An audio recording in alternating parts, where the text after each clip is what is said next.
Buenas tardes, compañeros, somos el grupo 3. El día de hoy vamos a platicar un poquito sobre la NIA 240, las responsabilidades del auditor en relación con el fraude en una auditoría de estados financieros.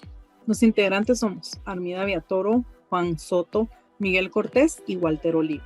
Con el desarrollo de la NIA 240, responsabilidades del auditor en relación con el fraude en una auditoría de estados financieros, como objetos de aprendizaje con el desarrollo de esta norma tenemos el conocer que se considera un fraude y un riesgo de incorrección material, determinar la diferencia entre un error y un fraude, qué responsabilidades tiene el auditor respecto al fraude cuando lo detecta y qué puede hacer el auditor para poder detectar y prevenir los fraudes dentro de una auditoría de estados financieros. El alcance. De acuerdo al párrafo 1, habla sobre la responsabilidad que tiene el auditor referente al fraude de la auditoría de los estados financieros.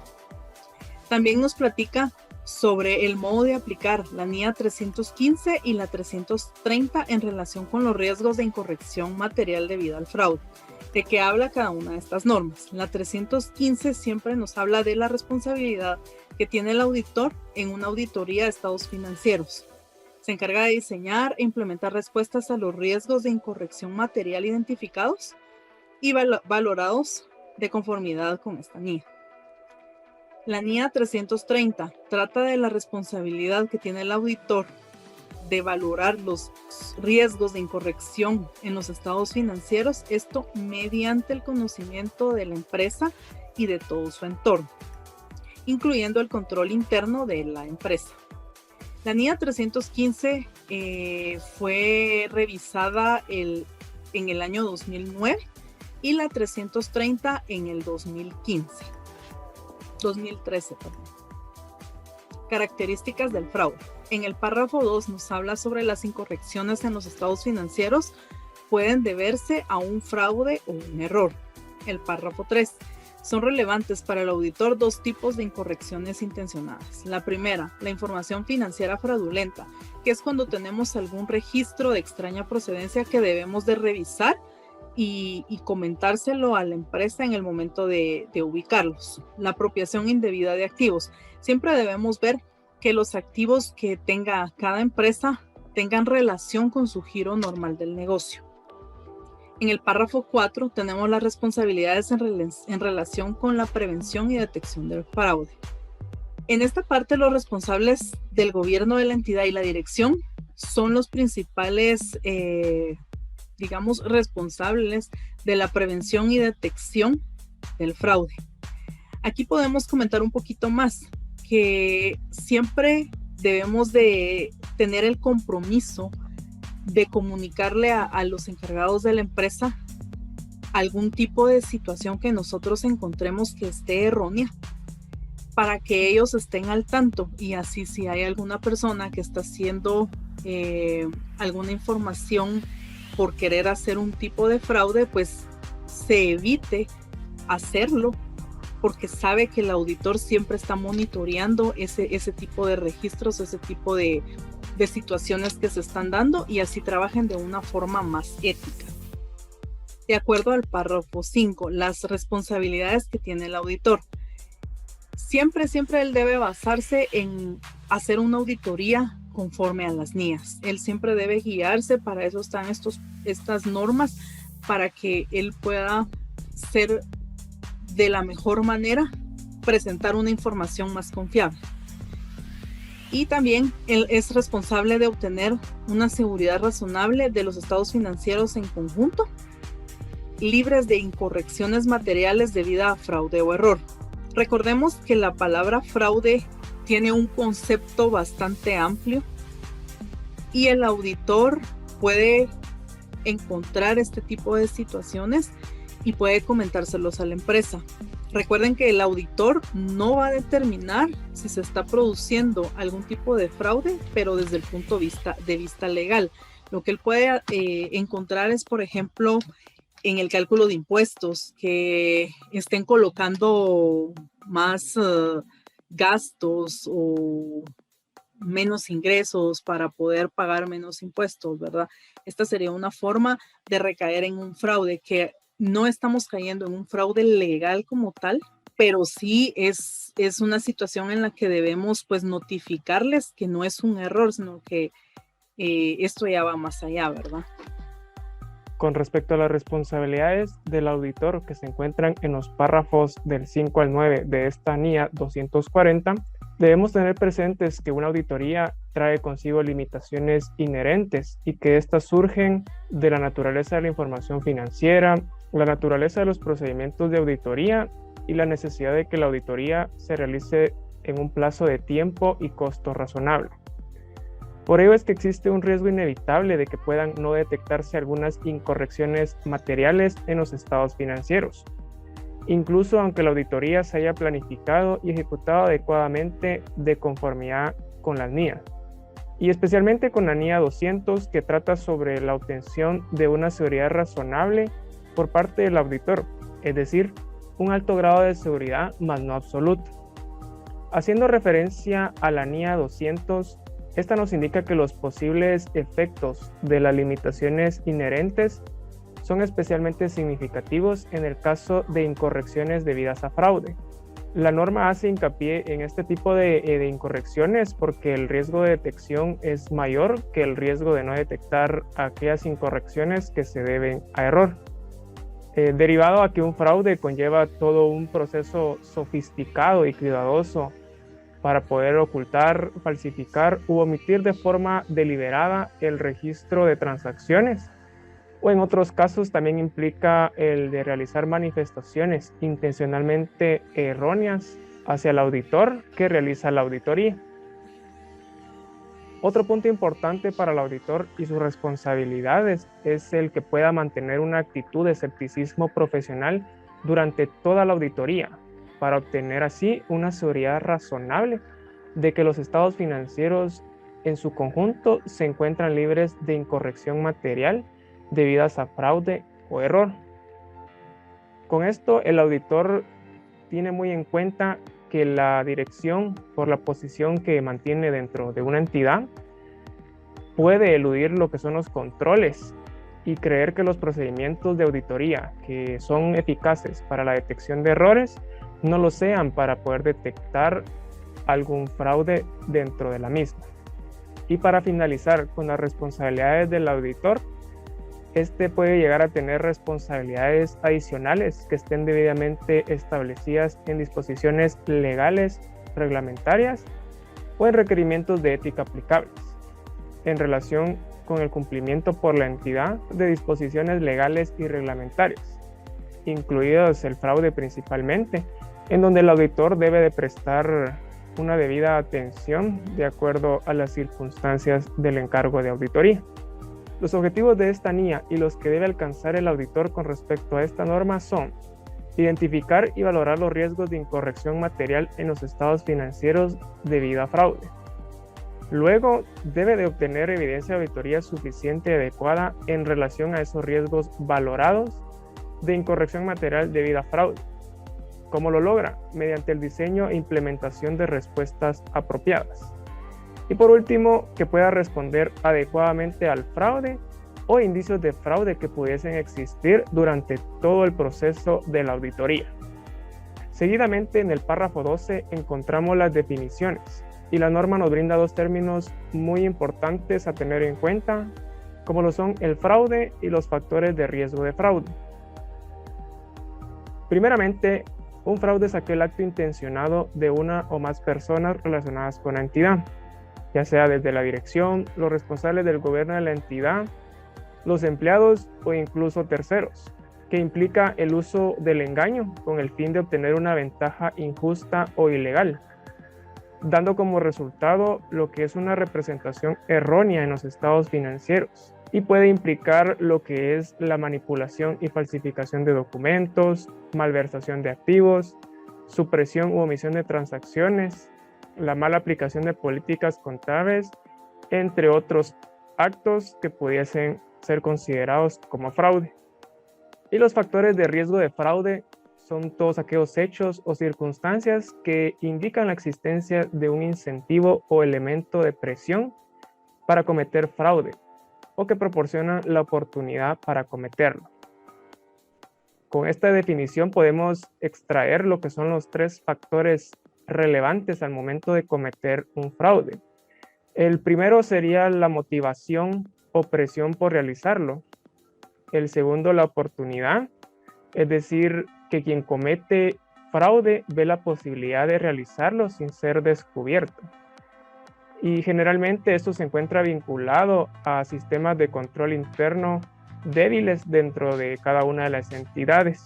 Y como tercer factor se encuentra la racionalización, que ocurre cuando la persona o las personas involucradas justifican de algún modo su conducta indebida, mostrándolo como algo insignificante para la entidad. En los requerimientos de la NIA 240 encontramos el escepticismo profesional. En los párrafos del 12 al 14, la NIA 240 nos indica que el auditor debe mantener una actitud de escepticismo profesional conforme a lo que indica la NIA 200. Durante la planificación y ejecución se pueden encontrar varias incorrecciones en los estados financieros, y que a pesar de la experiencia que tenga el auditor en otras auditorías de la entidad, no debe confiar en la honestidad e integridad de la dirección, ya que siempre es posible que existan incorrecciones materiales debido a fraude. Durante la realización de una auditoría, el auditor puede aceptar que los registros y documentos son auténticos, excepto si tiene indicios de que han sido alterados, y en este caso debe iniciar una investigación detallada de los documentos. Otro de los requerimientos es la discusión entre los miembros del encargo. En el párrafo 15, la norma requiere que los miembros del encargo discutan todo tipo de riesgos debido a fraude o con los que se puedan presentar durante la realización de la auditoría, conforme a lo que indica la NIA 315. En ese otro requerimiento, la NIA nos indica los procedimientos de valoración del riesgo y actividades relacionadas. De acuerdo a los párrafos 16 al 24, el auditor aplicará diferentes procedimientos para identificar la mayor cantidad de riesgos e incorrecciones debidas a fraudes.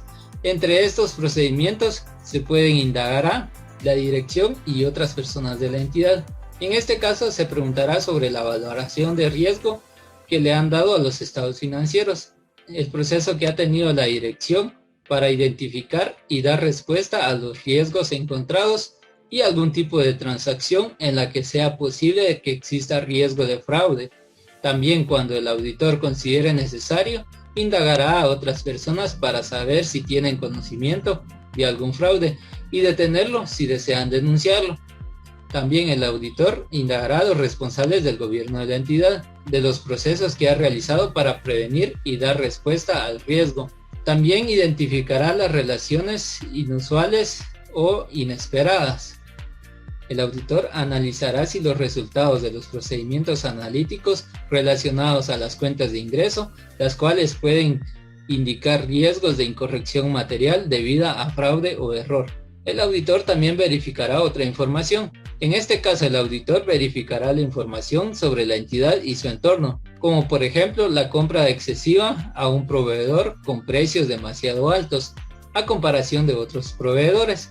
Otro requerimiento de la NIA es la evaluación de factores de riesgo de fraude.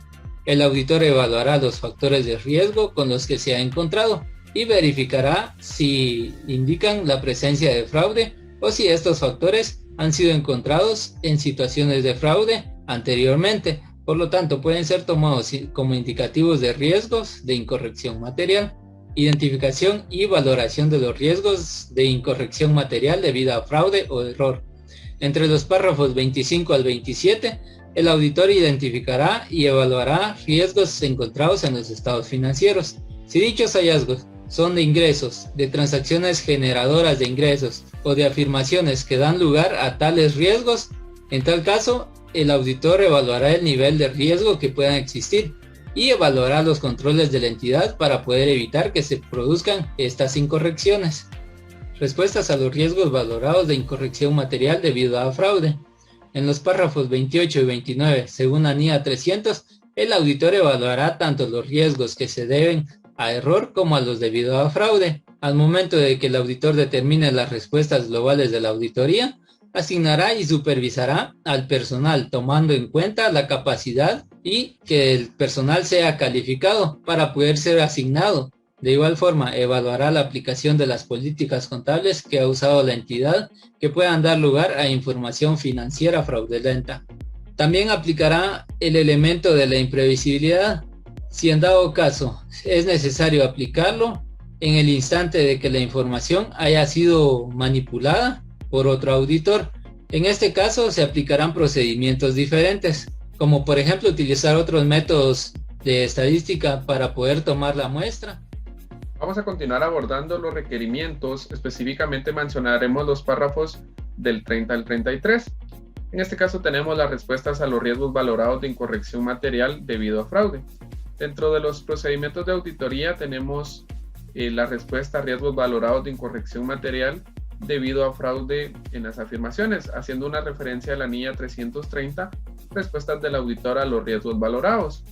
En este caso, el auditor diseñará y aplicará procedimientos de auditoría posteriores cuya naturaleza, realización y extensión respondan a dichos riesgos. Dentro de un ejemplo que podríamos mencionar como una respuesta tendríamos la observación o inspección física de activos. Tenemos la respuesta a riesgos relacionados con la elusión de los controles por parte de la dirección. Cabe mencionar de que la dirección se encuentra en una posición privilegiada para poder manipular los registros contables y preparar estados financieros fraudulentos. En este caso, el auditor va a comprobar la adecuación del libro diario, puede realizar indagaciones al personal que participan en el proceso de elaboración de dicha información y puede revisar en este caso las estimaciones contables. También tenemos dentro de los requerimientos, en el párrafo comprendido del 34 al 37, la evaluación de la evidencia de auditoría. El auditor pues evaluará los procedimientos analíticos, ¿verdad? Que forman parte en este caso pues por ejemplo, ya sea el conocimiento del negocio o industria en la cual se desarrolla el negocio que se está auditando y evaluará las implicaciones de las incorrecciones, es decir, qué efectos y qué repercusiones tienen estas incorrecciones dentro de los estados financieros. En el párrafo 38 encontramos el requerimiento de la imposibilidad del auditor de continuar con el encargo. En este caso, se determinarán las responsabilidades profesionales y legales aplicables en función de las circunstancias. Se va a considerar si procede renunciar al encargo siempre y cuando las disposiciones legales y reglamentarias lo permiten.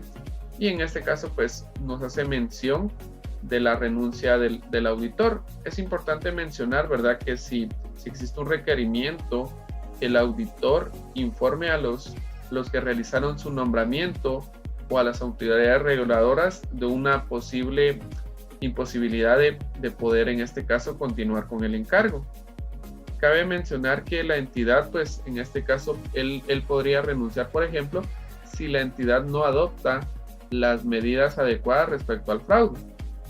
En el caso que el auditor renuncie, discutirá con el nivel adecuado de la dirección y de los responsables del gobierno de la entidad. En el párrafo 39 encontramos el requerimiento de las manifestaciones escritas.